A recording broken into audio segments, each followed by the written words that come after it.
4 strategies follow करते हैं। तो 4 स्ट्रेटजीज हम स्ट्रेटजी फॉलो करेंगे। तो ये 4 स्ट्रेटजीज क्या हैं? तो सबसे पहले आती है आपकी फर्स्ट स्ट्रेटजी। तो स्ट्रेटजी नंबर 1, ये हम क्यों करते हैं कि जैसे मान लीजिए कोई इंसान है वो अपना ब्लड डोनेट करना चाहता है, ठीक है, जैसे मान लो कि मैं ही हूं, मैं अपना ब्लड डोनेट करना चाहता हूं, तो हो सकता है मेरे एचआईवी हो, क्योंकि एचआईवी एक ऐसी बीमारी होती है जिस बीमारी के अंदर अपने को पता भी नहीं होता कि अपने एचआईवी है। कई बार तो कई बहुत लेट पता चलता है। तो मुझे पता नहीं है, हो सकता है किसी इंसान जो ब्लड डोनेट कर रहा हो उसके एचआईवी हो, तो पहले उसका ब्लड टेस्ट किया जाता है। तो इसका पर्पस क्या होता है, इसका मेन पर्पस क्या है? तो इसका पर्पस क्या है? तो इसका पर्पस क्या है? इसका पर्पस होता है कोई भी ब्लड ट्रांसफ्यूजन हो रहा है, ब्लड ट्रांसफ्यूजन हो रहा है, उससे पहले ब्लड ट्रांसफ्यूजन हो रहा है उससे पहले जांच कर लेना किसी भी ब्लड की, ठीक है, ये है इसका पर्पस। और इसकी स्ट्रेटजी क्या होती है वो बताता हूं, वो ध्यान से देखना। स्ट्रेटजी क्या है? स्ट्रेटजी क्या है कि मान लीजिए कोई भी, और हाँ एक थर्ड पॉइंट, जैसे मान लो हमने एक स्क्रीनिंग टेस्ट किया, उसमें बंदा पॉजिटिव निकल आया, फिर हमने क्या किया, दूसरा स्क्रीनिंग टेस्ट किया, तो उसके लिए 2 अलग अलग किट यूज होंगे। ऐसा नहीं हो सकता कि तुम एक ही किट यूज कर रहे हो, नो, हमें अलग अलग किट यूज करने हैं। 2 से 3 टेस्ट हो रहे हैं तो 2 से 3 ही किट यूज होंगे, तो ठीक है, हमें वो किट यूज करने हैं। तो हम क्या करेंगे, हमने मान लो A1 टेस्ट किया, टेस्ट का नाम था A1, हमने पहला टेस्ट किया, ठीक है। अगर पहले टेस्ट का रिजल्ट जो है वो पॉजिटिव है, पहले टेस्ट का रिजल्ट अगर पॉजिटिव है, अगर A1 पॉजिटिव है, तो रिपोर्ट पॉजिटिव मान ली जाएगी। तो रिपोर्ट कैसे आई जाएगी? पॉजिटिव मान ली जाएगी। अगर A1 टेस्ट का रिजल्ट नेगेटिव है, अगर A1 टेस्ट का रिजल्ट नेगेटिव है, तो रिपोर्ट भी कैसे मान ली जाएगी? नेगेटिव मान ली जाएगी। तो पहली स्ट्रेटजी जो है वो बहुत इजी है। A1 पॉजिटिव तो पॉजिटिव, अगर एक ही टेस्ट होगा, ओनली 1 टेस्ट, एक टेस्ट का रिजल्ट अगर पॉजिटिव आ गया तो पॉजिटिव, एक टेस्ट का रिजल्ट अगर नेगेटिव आ गया तो नेगेटिव। मतलब कुछ करना धरना ही नहीं है, बहुत इजी है।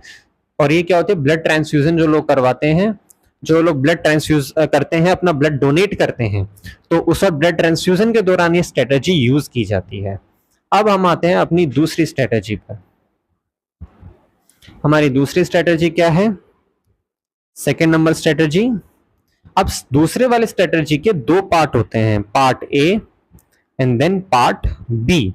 ये 2 पार्ट होते हैं अपने दूसरे वाले स्ट्रेटजी के। अब स्ट्रेटजी ए का पर्पस अलग है और बी का पर्पस अलग है। एज वाली जो होती है वो करवाई जाती है एसिम्प्टोमेटिक पेशेंट, जो ए वाली है वो करवाई जाती है बिना कंसल्ट के, no consult required, no consult required. A का मतलब क्या होता है? ए का मतलब होता है, जो ए स्ट्रेटजी कैसे यूज करते हैं, सपोज दैट किसी इंसान के मलेरिया है, और ये मोस्टली यूज की जाती है सर्विलेंस के लिए।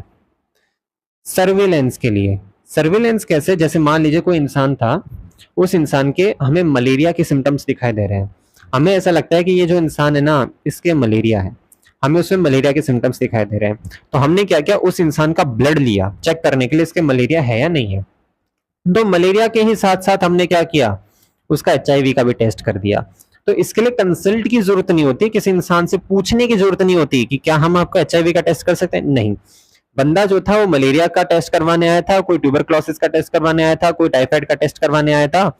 हमारे पास बहुत सारे ब्लड सैंपल रखे हुए थे लगे हाथ, हमने सर्विलेंस पता करने के लिए कि हमने क्या किया, उसके साथ एड्स एचआईवी का भी टेस्ट कर दिया। तो ये होती है सेकंड ए स्ट्रेटजी। इसमें कंसल्ट की रिक्वायरमेंट नहीं होती, जस्ट सर्विलेंस के लिए किया जाता है। और इसके लिए जो मेथड यूज होता है वो मेथड आप जरूर से याद रख लेना, उसका नाम होता है unlinked anonymous testing. Okay, unlinked anonymous testing. अब हम आते हैं नेक्स्ट मेथड पे। नेक्स्ट होता है हमारा सर्विलेंस बी। अब मैं बताऊंगा ए टेस्ट कैसे किया जाता है, पहले बी समझो। बी में क्या होता है, कोई पेशेंट आ गया, हमें उसमें सिम्टम्स नजर आ रहे हैं, हमें लग रहा है कि इस बंदे के एचआईवी हो सकता है, तो सिम्टोमेटिक जो पेशेंट्स होते हैं उनके अंदर ये किया जाता है। तो इसमें क्या होता है, अपने को सिम्टम्स दिख रहे हैं पेशेंट्स के अंदर। ए का मतलब क्या है कि कोई बंदा मलेरिया का टेस्ट करवाने आया था, हमने साथ साथ में लगाया था, एचआईवी का भी कर लिया। और बी में क्या होगा, अपने को सिम्टम्स दिख रहे हैं एचआईवी के, इसलिए हम कर रहे हैं। अब हम आते हैं कि ए कैसे किया जाता है और आपका बी कैसे किया जाता है। तो ए में क्या किया जाएगा कि इसमें आपको 2 किट्स की जरूरत पड़ेगी। तो सबसे पहले हम लोग क्या करेंगे, A1 टेस्ट करेंगे। पहला टेस्ट हमने किया, ठीक है, हमने फर्स्ट टेस्ट किया, ठीक है। फर्स्ट टेस्ट में अब 2 कंडीशन बनती हैं, या तो फर्स्ट टेस्ट पॉजिटिव आ जाए, A1 पॉजिटिव आ जाए, या फिर क्या हो जाए, A1 नेगेटिव आ जाए। फर्स्ट टेस्ट नेगेटिव आ जाए या फर्स्ट टेस्ट पॉजिटिव आ जाए। पहले टेस्ट में या तो बंदे का HIV निकले या तो ना निकले। तो फर्स्ट स्ट्रेटेजी में हम क्या करते थे, फर्स्ट स्ट्रेटेजी में अगर A1 पॉजिटिव निकला तो पॉजिटिव, A1 नेगेटिव निकला तो नेगेटिव। अब यहां क्या करेंगे, अगर नेगेटिव निकला ना तो रिपोर्ट हम नेगेटिव बना देंगे, रिपोर्ट हम नेगेटिव बना देंगे कि बंदे के नहीं है HIV। क्यों? क्योंकि हम वैसे भी वो मलेरिया या किसी टाइफाइड या किसी और चीज का टेस्ट करवाने आया था, हम HIV का वैसे ही करने लग गए। अगर A1 नेगेटिव है, मतलब फर्स्ट टेस्ट का रिजल्ट अगर नेगेटिव आ गया तो डेफिनेटली उस बंदे को हमें नेगेटिव करार दे देना है। ओके, अगर मान लो पॉजिटिव निकल आया तो हम एक दूसरा टेस्ट करेंगे। Let the test name be A2। अब A2 में भी 2 स्ट्रेटजीज निकलती हैं। अब 2 कंडीशन बनती हैं कि पहली कंडीशन A1 पॉजिटिव तो है ही है, पर A2 भी पॉजिटिव निकल आए। और एक कंडीशन बनती है कि A1 पॉजिटिव हो और A2 नेगेटिव निकल आए, ये भी हो सकता है। तो अब इस कंडीशन में याद रखना, हम हमेशा A2 की चलेगी, A2 की ही चलेगी। अगर A2 पॉजिटिव निकल आया तो इसको हम पॉजिटिव कहेंगे, A2 अगर नेगेटिव निकल आया तो इसको हम लोग नेगेटिव कहेंगे। हमेशा क्या करेगी, A2 की चलेगी। तो फर्स्ट टेस्ट बहुत इजी था, कोई दिक्कत नहीं है। A1 पॉजिटिव तो पॉजिटिव, A1 नेगेटिव नेगेटिव। पहला टेस्ट जो किया स्क्रीनिंग टेस्ट वो पॉजिटिव तो पॉजिटिव, पहला स्क्रीनिंग टेस्ट नेगेटिव तो नेगेटिव। तो सेकंड ए स्ट्रेटजी है जो बिना पेशेंट के कंसल्ट के की जाती है। उसमें अगर A1 पॉजिटिव निकल आता है तो हम फिर दूसरे टेस्ट के लिए जाएंगे। अब उस दूसरे टेस्ट की चलेगी, अगर वो दूसरा टेस्ट कहता है पॉजिटिव तो पॉजिटिव, वो दूसरा टेस्ट कहता है नेगेटिव तो नेगेटिव, तो दूसरे टेस्ट की चलती है, ठीक है। अब हम अगली स्ट्रेटजी पर आते हैं, वो है सेकंड बी। सेकंड बी, ये स्ट्रेटजी हम फॉलो करेंगे। इस स्ट्रेटजी में क्या है कि वही से वही बात कि किट जो होंगे वो 2 से 3 किट अपने को चाहिए होंगे। तो अपन ने क्या किया, A1 टेस्ट किया। अब फिर वही 2 कंडीशन बनती हैं, A1 पॉजिटिव आ जाए या फिर पहले टेस्ट था उसका रिजल्ट जो था वो नेगेटिव आ जाए। अब यहां पर भी सेम कंडीशन, अगर नेगेटिव है तो नेगेटिव, कोई दिक्कत नहीं है, हम इसको रिपोर्ट करेंगे नेगेटिव, कोई दिक्कत वाली बात नहीं है। अब अगर हम क्या, अब अगर मान लो पॉजिटिव निकल आता है तो हम जाएंगे दूसरे टेस्ट के लिए, A2 टेस्ट के लिए। अब यहां तक बिल्कुल A वाला चल रहा है, ठीक है। अब इसमें भी 2 कंडीशन बनती हैं, या तो A1 तो पॉजिटिव था ही पर A2 भी पॉजिटिव आ जाए, और A1 तो पॉजिटिव था ही, जो A2 है वो नेगेटिव आ जाए, ये कंडीशन बनती है। अब देखो, अब यहां पर ट्विस्ट आता है। जो सेकंड ए स्ट्रेटजी थी उसमें A2 की चलती है। A2 ने कहा मैं नेगेटिव तो नेगेटिव, मैं पॉजिटिव तो पॉजिटिव, पर यहां क्या है, पॉजिटिव के केस में तो वही चलेगा, रिपोर्ट हम पॉजिटिव कर देंगे और यही खेल खत्म हो गया। हम पॉजिटिव रिपोर्ट करेंगे और बात खत्म, ठीक है। पर यहां अगर मान लो A1 पॉजिटिव है और A2 नेगेटिव है तो हम एक थर्ड टेस्ट के लिए जाएंगे, हम एक थर्ड टेस्ट के लिए जाएंगे, दैट इज A3। ये ठीक उसी तरीके से है कि मान लो कि आप अपनी क्लास में बैठे थे, ठीक है, आप अपनी क्लास में बैठे थे और आपको कोई थप्पड़ मार के चला गया या कोई मुक्का मार के चला गया, ठीक है। और उस जो थप्पड़ मार के गया, मुक्का मार के गया, आपने उसकी हल्की सी झलक देख ली, आपको शक है कि यही इंसान मेरा दुश्मन है, यही मेरे मुक्का मार सकता है, थप्पड़ मार सकता है। अब आपको थप्पड़ मारते हुए या मुक्का मारते हुए 3 लोगों ने देखा, 3 लोग गवाह थे, एक A, एक B, एक C। मान लो 3 लोग गवाह थे, है ना। तो आपने जैसे मान लो कि जिस भी इंसान पर आपको शक था कि भाई ये इंसान ही मुझे थप्पड़ मार सकता है, और जो 3 गवाह थे आपने A से पूछा यही है क्या, A ने कह दिया हाँ यही है, ठीक है, B ने भी कह दिया हाँ यही है, तो डेफिनेटली बात है कि वही है, बात खत्म। अगर मान लो A ने कह दिया कि हाँ वही है पर B ने कहा कि नहीं ये वो नहीं है, तो हम किसके पास जाएंगे, हम C के पास जाएंगे। पर वहां क्या था, जो सेकंड ए था वहां सेकंड की चलती थी, उसने कहा नहीं है तो नहीं है, उसने कहा है तो है। पर यहाँ अगर मान लो बी ने मना कर दिया, बी ने नेगेटिव कर दिया, तो हम सी के पास जाएंगे। तो यहाँ पर A2 टेस्ट, सेकंड टेस्ट जो है वो कह रहा है नहीं, बंदे के HIV नहीं है, तो हम एक तीसरे टेस्ट पे जाएंगे। अब तीसरे टेस्ट के रिजल्ट्स बहुत इंटरेस्टिंग है, इसमें भी दो कंडीशन बनती है। A1 जो था वो तो पॉजिटिव था ही पहले से, A2 जो है वो नेगेटिव है की तरफ जा रहा है, और A3 भी कह देता है हाँ पॉजिटिव, इस बंदे के HIV है। तो इसको हम लोग मानेंगे इंटरमीडिएट, मतलब इसको ना हम हाँ बोलेंगे ना ना बोलेंगे, इसको बोलेंगे इंटरमीडिएट। इंटरमीडिएट, ओके, ना हाँ या ना। अगर मान लीजिए A1 जो है वो तो पॉजिटिव था ही, A2 जो है वो नेगेटिव था, A3 पॉजिटिव निकल आता है, तो इसको हम लोग क्या बोलेंगे, सॉरी A3 नेगेटिव निकल आता है, पॉजिटिव तो था ही, A3 जो है वो भी नेगेटिव निकल आता है, तो इसको हम लोग क्या बोल देंगे, रिपोर्ट नेगेटिव। समझ में आ गई बात? वहां क्या था, वहां तो A2 तक की बात खत्म हो गई, A2 ने कहा पॉजिटिव तो पॉजिटिव, A2 ने कहा नेगेटिव तो नेगेटिव। यहां हम A3 के पास जाएंगे अगर A2 नेगेटिव होता है तो, ठीक है। वही वाली बात है, एक बंदे ने कह दिया हाँ इसी ने मारा है तेरे को, बी ने कह दिया नहीं इसने तेरे को नहीं मारा है, तो डेफिनेटली हम सी के पास जाएंगे। उस केस में क्या था कि दो ही गवाह थे, मतलब जो बी था वो तुम्हारा बहुत अच्छा है, तो हम सी पर गए नहीं, हाँ हम सी के पास जाएंगे। सी कहता है कि हाँ पॉजिटिव है तो इंटरमीडिएट रिजल्ट है, सी कहता है नहीं नेगेटिव है, HIV नहीं है बंदे के, तो नेगेटिव रिजल्ट है, क्योंकि यहाँ क्या है फिर दो नेगेटिव हो गए ना, ठीक है। ये हो गया, तो ये स्ट्रेटेजी समझ आ गई। अब हम आते हैं थर्ड स्ट्रेटेजी पर। थर्ड स्ट्रेटजी, थर्ड स्ट्रेटजी क्या कहती है, ये हम उन पेशेंट्स के अंदर करते हैं जिनके अंदर हमें जो बेसिकली होते हैं एसिम्प्टोमेटिक HIV पेशेंट्स होते हैं।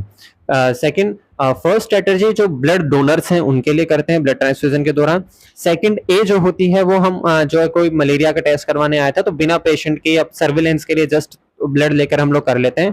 थर्ड जो सिम्टोमेटिक पेशेंट है जिनमें पेशेंट के सिम्टम्स नजर आ रहे हैं उनके लिए करते हैं, ठीक है। और ये जो होती है नेक्स्ट जो थर्ड वाली होती है ये हम एसिम्प्टोमेटिक HIV पेशेंट्स के लिए करते हैं। जैसे मान लो कोई मदर है वो प्रेग्नेंट है तो उसकी स्क्रीनिंग कर ली कि इसका HIV तो नहीं है, ठीक है, या जो सर्जरीज करवा रहे हैं तो उससे पहले हमने कर ली, तो ये एसिम्प्टोमेटिक पेशेंट्स के लिए की जाती है। एसिम्प्टोमेटिक पेशेंट्स के लिए जिनके HIV के पेशेंट्स नहीं है पर हम फिर भी कर रहे हैं, पर पूछ के कर रहे हैं, किसी कारण से कर रहे हैं, उनके कुछ टेस्ट वगैरह होते हैं तो उसके लिए कर रहे हैं। ये स्ट्रेटजी थोड़ी सी डिफिकल्ट है वो मैं कहना चाहूंगा। अब इस स्ट्रेटजी को समझो, ये क्या स्ट्रेटजी है। अब इसमें भी क्या होगा, हम A1 टेस्ट करेंगे, ठीक है, A1 तो करना ही करना है। अब A1 में दो कंडीशन आ गई, A1 पॉजिटिव और A1 नेगेटिव।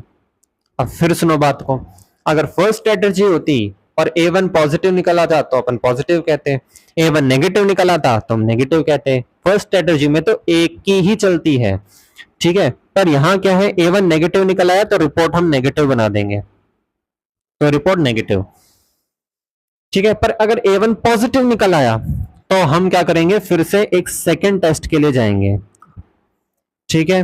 अब सेकेंड टेस्ट में दो कंडीशन पैदा हो जाती हैं कि या तो A1 पॉजिटिव निकल आ जाए और A2 भी पॉजिटिव निकल आए, और एक कंडीशन निकलती है कि A1 जो है वो पॉजिटिव निकल आए और A2 जो है वो नेगेटिव निकल आए। दो कंडीशन बन गई हैं यहाँ पर तो, ठीक है। पर वहां क्या था, अब वहां कंपेयर करोगे ना स्ट्रेटजीज को तो समझ में आ जाएगा। वहां क्या था, सेकंड बी में वो ये कहता है, सेकंड ए में वो कहता है कि हमेशा A2 की चलेगी। A2 ने कह दिया पॉजिटिव तो पॉजिटिव, A2 ने कह दिया नेगेटिव तो नेगेटिव, यानी सेकंड ए में ऐसा होता है। मतलब A2 जो है ना उसकी इज्जत कम होती जा रही है जैसे स्ट्रेटजी बढ़ती जा रही है। फर्स्ट केस में जो स्ट्रेटजी वन थी उसमें A2 था ही नहीं, A1 ने कह दिया पॉजिटिव पॉजिटिव, A1 ने कह दिया नेगेटिव तो नेगेटिव। सेकंड ए में क्या था, A2 ने बोल दिया, A1 ने कह दिया पॉजिटिव तो A2 के पास जाएंगे, A2 ने कह दिया पॉजिटिव तो पॉजिटिव, A2 ने कह दिया नेगेटिव तो नेगेटिव। फिर हम सेकंड बी में गए, सेकंड बी में क्या था, A2 की इज्जत थोड़ी सी जो थी वो कम हो गई। उसमें यह था कि A1 अगर पॉजिटिव, A2 अगर पॉजिटिव निकल आता है तो ठीक है A2 की चल जाएगी, पर A2 अगर नेगेटिव निकल आया तो A2 की नहीं चलेगी, हम तीसरे टेस्ट के पास जाएंगे। पर यहाँ मामला गड़बड़ है, यहाँ A2 की वैसे ही नहीं चलती। यहाँ अगर A2 पॉजिटिव निकल आया ना तो भी हम नेक्स्ट टेस्ट के लिए जाएंगे, और A2 नेगेटिव निकल आया तो भी हम नेक्स्ट टेस्ट के लिए जाएंगे। मतलब इसमें तो 3 टेस्ट कंपलसरी हैं, करने ही करने हैं। फर्स्ट में एक ही टेस्ट करना है, सेकंड ए में जो होगा 2 टेस्ट करने हैं, सेकंड बी में 2 या 3 टेस्ट कर सकते हैं, और यहाँ 3 टेस्ट होंगे ही होंगे। यहाँ अगर A1 पॉजिटिव निकला है तो डेफिनेटली 3 टेस्ट के लिए जाना ही जाना है। अब इसमें भी A3 के पास जाएंगे हम लोग, और यहां पर भी A3 के पास जाएंगे हम लोग। अब इसमें 2 कंडीशन बनेंगी। पहली कंडीशन, A1 तो पॉजिटिव था ही, बात खत्म।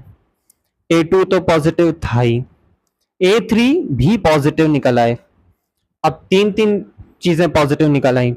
दूसरी कंडीशन क्या बनती है, A1 तो पॉजिटिव था ही, A2 तो पॉजिटिव था ही, A3 नेगेटिव निकल आए।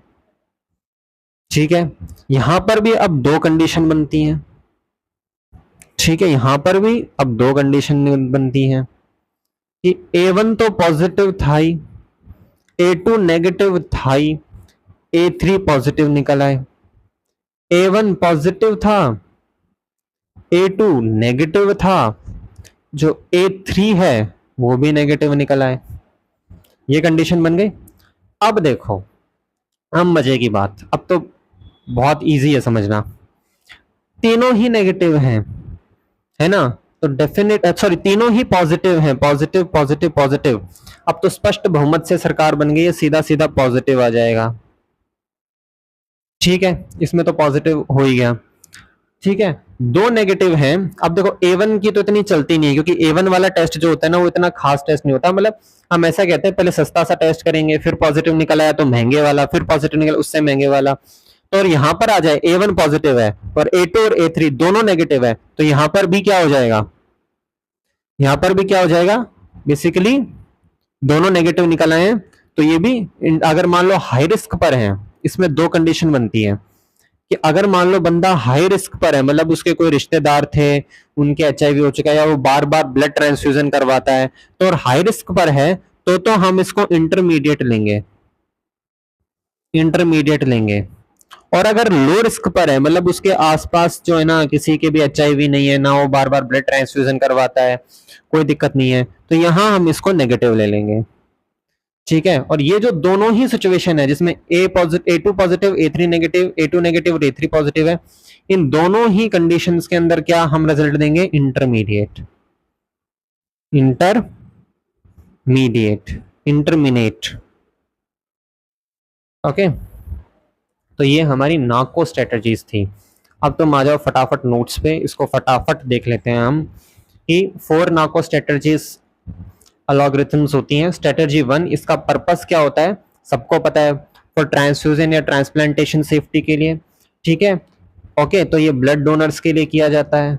दूसरा क्या है, ओनली 1 टेस्ट, केवल एक टेस्ट किया जाता है, अगर वो रिएक्टिव पाया गया तो पूरी यूनिट को डिस्ट्रॉय किया जाएगा। एक टेस्ट पॉजिटिव निकला है, बात वहीं खत्म।